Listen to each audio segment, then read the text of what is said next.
On today's movie review, we're going to be talking about the newly released erotic thriller called Cam. That's right, what is up everybody? And hold on, I gotta make sure this is in focus. That's the hard part. I'll be back. Cam tells the story of Alice, a cam girl who wakes up one day to discover she's been replaced on her show with an exact replica of herself. So what is good about Cam?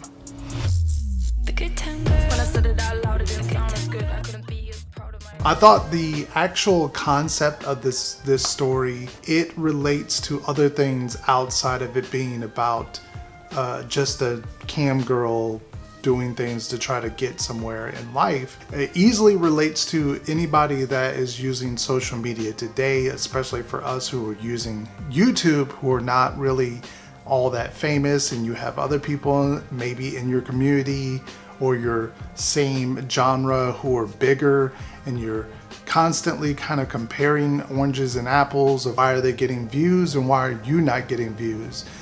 There's many different points in there where you can relate the two, even though this is about, you know, a cam girl and someone like me who's using YouTube. They're totally different, but yet relatable in this movie, and I really love that aspect of this story. Also, the fact that the mystery and there's the thrilling elements about who is this girl and how this proceeds to be very creepy in ways, almost like a Twilight Zone. I read about people comparing this to like a Black Mirror episode, sort of like that, but it really definitely has that vibe to it.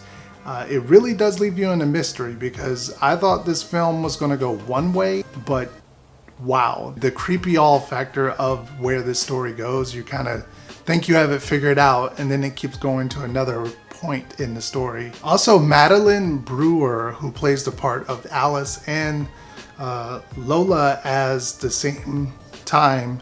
The fact that she's having to play two different ones at the same time, it's really cool at times, because you don't really notice it the first time. I think maybe if you go back a second time and you kind of really start to pay attention about that. So I thought that was really cool that, you know, to see one character basically play herself as well as try to mimic and play a different person in general. And there were some really good terrifying moments in this, some very creepy stuff, and they do a good job of setting up a lot of things. There's not like jump scares, and I really dug that there wasn't a bunch of jump scares in this movie. Things happen to test us. It isn't safe.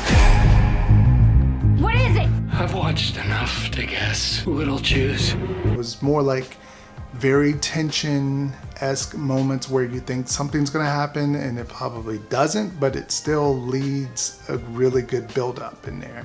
As well as the color scheme in this movie, whenever they go to the cam rooms, and the colors they use in those reminded me of Dario Argento's Suspiria, kind of that neon color-esque moments. I really dug the color palette for some of these scenes. Now, what is bad about Cam?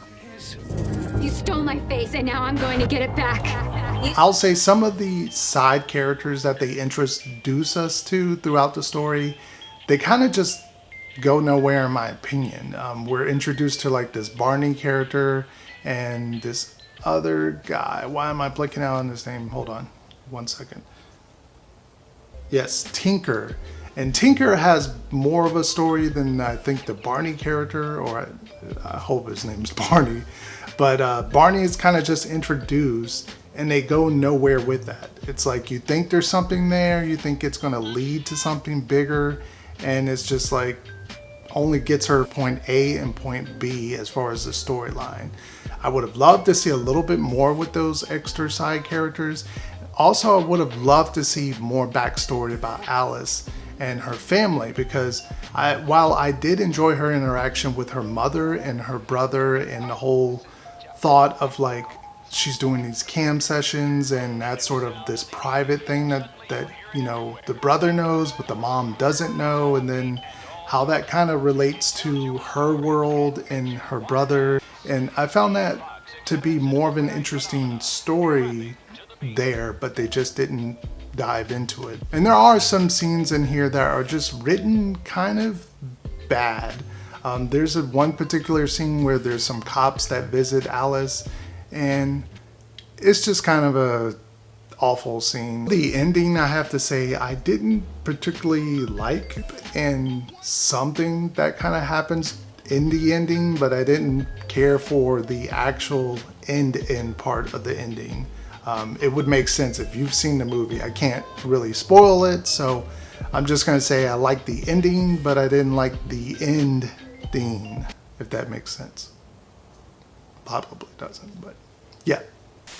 So all around, Cam is a unique take on the world of basically popularity in social media in very different way. I haven't seen a movie quite like this, or at least use this kind of theming to tell that story. Creepy, and it's unsettling, and especially in this world that we live in with the digital age and social media and YouTube and all of this like stuff that we're kind of involved in.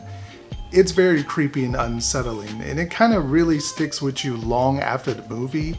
I really enjoyed this movie. I'm surprised that it was that good. I wasn't expecting much when I saw the trailer, but some of the story, some of the side characters are kind of go nowhere, and I didn't really care for the ending, but I really must recommend that you watch it if you got Netflix. It's really worth a watch. Cam for me gets a medium 7 out of 10. Who knows if Cam is going to make my best of 2018 list. That's going to be coming out November, next month, so stay tuned for that. I'm currently watching movies. If you're following me on Instagram, you know we have 25 Days of Xmas is going to be coming up very, very soon. I gotta get started on that. But anyway, that's been it for the review. Adios. Good night.